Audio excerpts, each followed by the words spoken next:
Georgia O'Connor here, big up Julius, Ring IQ, welcome to the relay. Welcome to the relay. We're covering today's top boxing news. Ow!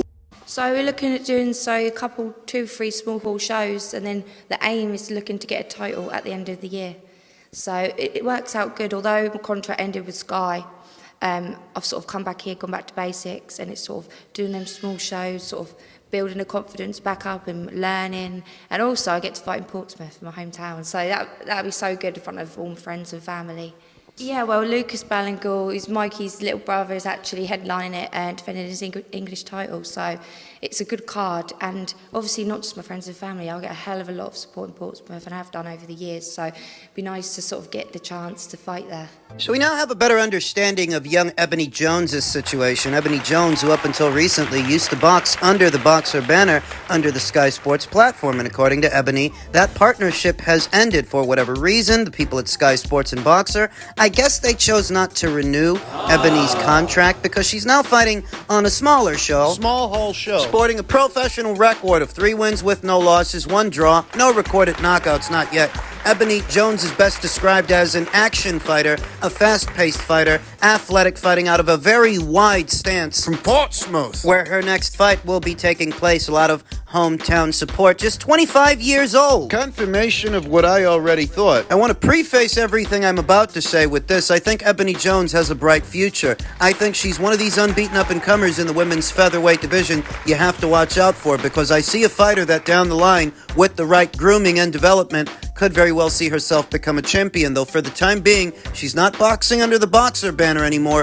or Sky, and you just get the sense that they decided to trim the fat. They've been doing that. Ben Shalom has taken the reins of boxing over there at Sky. Big shoes to fill now that Sky's relationship with Matchroom isn't what it once was. And, they took on a lot of fighters in the beginning. Ebony Jones, Georgia O'Connor, April Hunter, Steve Robinson. Some are still there and some aren't. Over time, I get the sense that the people at Sky Sports and Boxer, they're trying to regain their footing in the sport, get a sense of continuity, and a part of that is trimming the fat. But Ebony's going to be all right. I think she will. She's going to be facing Cruz very soon.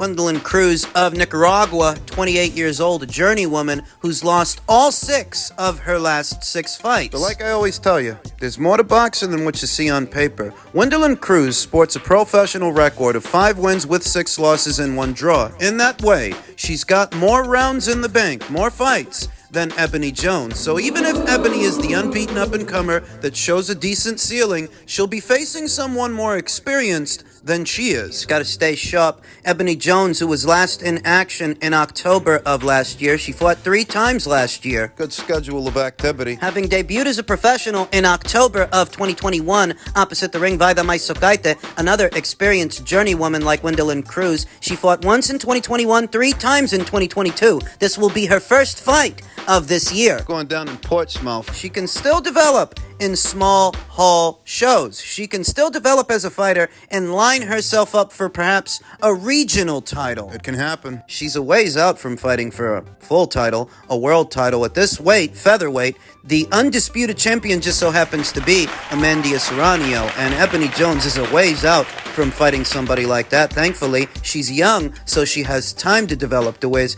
By the time she's ready to fight for a title, Amanda Serrano may have very well moved on to other endeavors in the sport of boxing, and out of it, those alphabet titles may be redistributed. Perhaps go vacant, at which point a fighter like Ebony Jones, among many unbeaten up-and-comers at this weight, perhaps Ebony can pick one up, then I don't know. Maybe she forms a partnership with Matchroom. Maybe she goes back to Sky Sports and Boxer. Anything can happen. Winning a world title can go a long way towards getting her another multi-fight deal with a major promoter on a major broadcast platform. It can happen. Karis Artingstall, Raven Chapman, Sophia Leash, Sarah Liegman, who's going to be in action this weekend, Sky Nicholson, and Ebony Jones among them, is one of many unbeaten up-and-comers at this weight, one of the deepest weights in women's boxing. Look for the return of Ebony Jones next month on the 8th. In men's welterweight news, unbeaten up-and-comer Jaron Ennis will be facing Roman Villa to headline a Showtime telecast July 8th at the Borgata in Atlantic City. This will be Jaron Ennis' second fight of this year. He's coming off a points decision win over Karen Chukatsian. He's already off to a busier start this year than he was last year. He only fought once last year. The Castillo-Clayton fight. He'll be facing Roman Villa, who will try to knock off another undefeated welterweight next month. BoxingScene.com has learned that the Venezuelan contender has accepted his most challenging assignment in 8 years as a pro. A fight against emerging star Jaron Boots Ennis on July 8th. Showtime will televise the 12-round, 147-pound main event between Ellis and Villa from the Borgata Hotel and Casino and Spa in Atlantic City, New Jersey. We've known about this fight for some time, that these two were on a collision course. Roman Villa looked quite menacing opposite the ring, Rashidi Ellis. Then unbeaten Rashidi Ellis, a pure boxer, a lateral movement, stick and move and stay on the outside kind of fighter. Yeah. He got worn out. That's what pressure fighters do to pure boxers. Oftentimes, the pace at which they fight wears on the pure boxer till they ultimately gas out and start taking punishment. That won't be the case with Boots, though. I don't think so. The hard-hitting Villa is ranked second among the IBF's contenders in the welterweight division. The number one spot in the IBF's welterweight ratings is vacant. Ennis and Villa most recently boxed on the Gervonta Davis versus Hector Luis Garcia undercard January 7th. Both guys have seen action in the last 12 months. Nobody's got ring rust they need to shake off because they fought on the same show. Villa's impressive victory over previously unbeaten Rashidi Ellis moved him up the rankings and made him a viable opponent for Ennis, who has long wanted to test himself against elite-level welterweights Terence Crawford and Errol Spence Jr. You know they're going to be fighting each other very soon, and it took long enough. Jaron Ennis has graduated from fighting on undercards to headlining his own show. He'll be opposite the ring Roman Villa, and as stated, I don't think Roman Villa is going to have the same success with Jaron Ennis that he had with Rashidi Ellis. No. You know what they say, styles make fights. That was a pure boxer Roman Villa had in front of him the last time. This time, he's fighting a stronger opponent, a more assertive. He's fighting a boxer-puncher. Boxer-punchers have a stylistic advantage over pressure fighters because they have the fundamental skills of the pure boxer with the pressure fighter's mean streak. So when that pressure fighter steps into their punches and comes forward, the boxer-puncher is happy to oblige them. Jaron Boots Ennis is a boxer-puncher. Last time we saw him, he didn't look too hot opposite the ring, the Ukraine's own Karen Chukatsian, a pure boxer, a mobile one, who was really only fighting half of a fight. Doing a lot of moving, though not much punching. That matchup pitted a very crude, a very raw, very limited pure boxer against a boxer-puncher, a strong one, in Jaron Boots Ennis. Jaron Boots Ennis was able to win those rounds on activity because, as stated, Karen Chukatsian, pure boxer that he might be, he was only fighting half a fight, moving and not doing very much punching. Not enough to win the rounds. The way it breaks down. If Jaron Boots Ennis is, say, a B-plus boxer-puncher, or a solid B-level boxer-puncher, that would make Karen Chukatsian a C-plus pure boxer. That pure boxer style was still enough to give Jaron Ennis a lot of problems. But he's still competing a level below him. A level below Jaron Boots Ennis. That you could give him some issues, you can give him some problems with your movement, but you ain't got enough offense to win the fight. You survived. You made him look human. Karen Chukatsian just wasn't putting out enough to win the fight, not against Jaron Boots Ennis, who was the aggressor for most of that fight, though he was struggling with Karen's movement and pivots. He was having trouble finding that guy. He won't have that problem with Roman Villa because Roman Villa is the opposite of a Karen Chukatsian. He's not going to move lateral and circle away from his opponent. He's going to march towards him. That's what pressure guys do. That's why boxer-punchers have a stylistic advantage over them, because they don't have to find them. I believe Boots is going to go back to looking like a monster, looking like a wrecking machine in that Roman Villa fight. Jaron Boots Ennis, who got a lot of negative press. Tell that guy to stop throwing Crawford's name around. You see, the problem with Boots is that it's all right to say that you want a Terence Crawford fight. It's all right to say that, but what were you actually doing to get it? You and your father are making it seem like you're being avoided, when in reality, the eliminators you've been fighting in. It's the IBF eliminators. Terence Crawford ain't IBF champion. You can tell whatever interviewer is willing to point a camera in your face that you want a Crawford fight, but behind the scenes, it doesn't look like you're pursuing one. Like you ever were. Every single eliminator that Jaron Ennis has been fighting in has been an IBF eliminator. Terence Crawford's not IBF champion, but you keep bumping your gums about that guy. Sounds good. A whole bit about Bozy Ennis appearing on the Stamina for Sale podcast, admitting that the people at Black Prime got in contact with them about doing a Crawford versus Ennis fight. And all Bozy could talk about is how they're loyal to Showtime. Whatever, man. I just think that for Jaron Ennis, he's got to stop using other people's names for stuff. Stop clout chasing Terence Crawford. You're not after him and you don't fool anybody. What you're after is a vacant IBF title. That's why you've been fighting in IBF eliminators. You never actually thought you were going to get the IBF champion Errol Spence in the ring. What you were hoping for was that he would leave the division soon and you could pick up his old belt. That's why you've been fighting in IBF eliminators for over a year. You don't fool me, and you don't fool anybody. So as stated, stop pretending you were trying to fight Terence Crawford. We all know that you weren't. Next to smokescreen and take care of business with Roman Villa. Do your job. Stop trying to get the journos to write stories about you based on fights you're not pursuing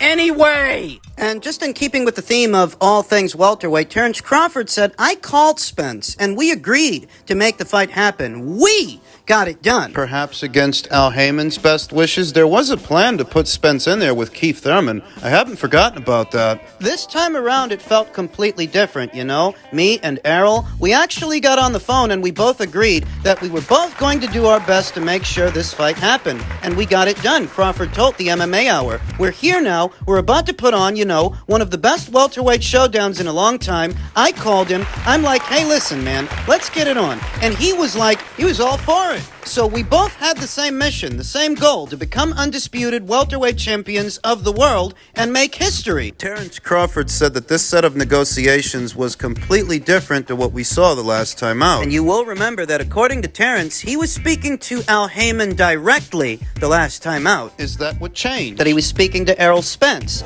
Errol Spence, who says, I feel like it's the best welterweight fight in the last 10 years. Fight of the decade. He might be right, depending on how it goes. I mean, great things take time. Errol Spence told Stephen A. Smith, we was both going through, negotiations, but we're here now. So all that stuff is in the past. This is the present. We're here. We're fighting each other. May the best man win. I feel like it's the best fight, welterweight fight, in the last probably 40 years. This is the fight of the decade. The best versus the best. I remember in Terence Crawford's tell-all 20-minute video late last year, he specified that he was negotiating with Al Heyman directly. Is that what changed, and is that why the fight has finally materialized? Why they finally got it done? Because this time, unlike last time, he was dealing with Errol. He said he called him, spoke to him. Oh, it's been very difficult, as you know, Crawford said. It's been frustrating, but I'm excited. I'm happy, the fans are happy. Everybody's happy. So we're here now, and I'm going to show the world why I'm the best fighter on the planet. And everybody needs to tune in July 29th to watch me and Errol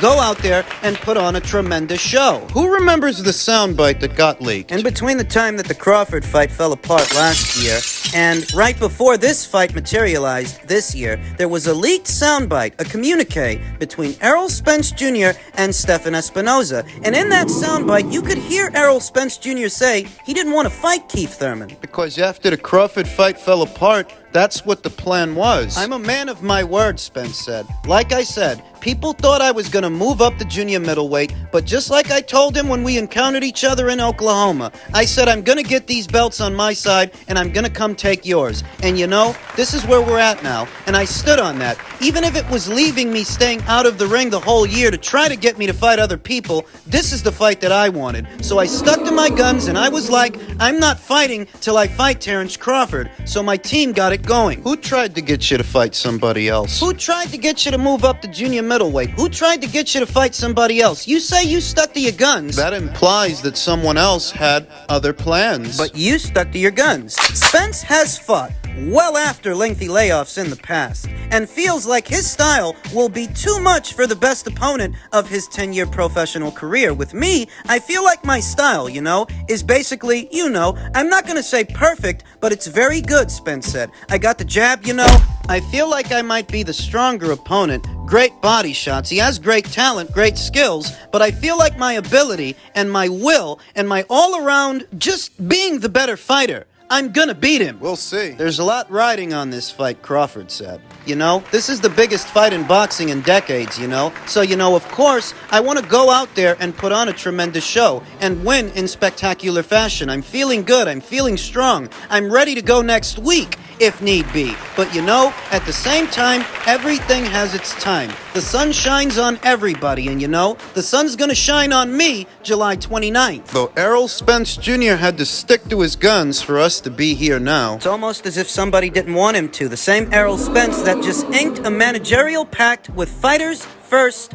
Management. Thought Al Heyman was his manager. Errol Spence has brought aboard an old friend as his new manager at a pivotal point in his career. BoxingScene.com has confirmed that unbeaten unified welterweight champion Errol Spence and Fighters First Management CEO Adrian Clark have entered a managerial agreement. The news comes just days after Spence secured a long-desired showdown versus 3-division and reigning WBO welterweight champion Terence Crawford for the undisputed championship on July 29th at the T-Mobile Arena in Las Vegas. It's an honor to have Errol join the Fighters First family, Clark said in a statement provided to Boxing Scene. If you know Errol, you know how meticulous and calculated he is in business. Oh. In 11 years, he has only aligned himself with 2 companies, PBC and Everlast. So why the change? It's not like he doesn't know the Clark guy. He knows the guy. He's known him a long time. Though why all of a sudden, ahead of this fight, does he decide to ink a managerial pact with him? That's very curious. Interesting. For Fighters First to be the 3rd company to represent Errol Spence says a lot about who we are as a company. Spence and Clark, both of whom hail from the greater Dallas area, formed a bond more than a decade ago, predating Spence's time as a member of the 2012 U.S. Olympic boxing team, which competed in London. Clark was long involved in negotiating business deals for Spence, including the Southpaw's longtime partnership with Everlast. Spence is advised by Premier Boxing Champions creator Al Heyman, but has remained a promotional free agent throughout his stellar 11-year pro career. Much of that time was spent working and bouncing ideas off Clark, whose project, Protect Yourself at All Times best-selling book, was the subject of a short film released earlier this year. I just find it interesting that ahead of the big undisputed title fight, what is arguably the biggest fight of Spence's career, he makes a change like this. What does it all mean? I met with Fighters First months ago, and I believe in their vision, not just for me, but for the fighters, said Spence. AC has been a part of my team for a while. He put Everlast and me together. I trust him to continue to put things together for me. I thought that's what Al Heyman was doing. Ultimately, they're going to be aspects of all of this that we're not privy to. But it does feel like Errol himself had to overcome some obstacles to get this fight over the line, that perhaps this isn't what someone wanted for him. Someone else. But he's choosing to be a man of his word. He stuck to his guns. He wanted this fight, and for better or worse, he's got it. In his own words, he didn't want to fight anybody else until he fights Terence Crawford. Even if that meant sitting out for over a year after the Ugas fight. He's proven to be a man of his word.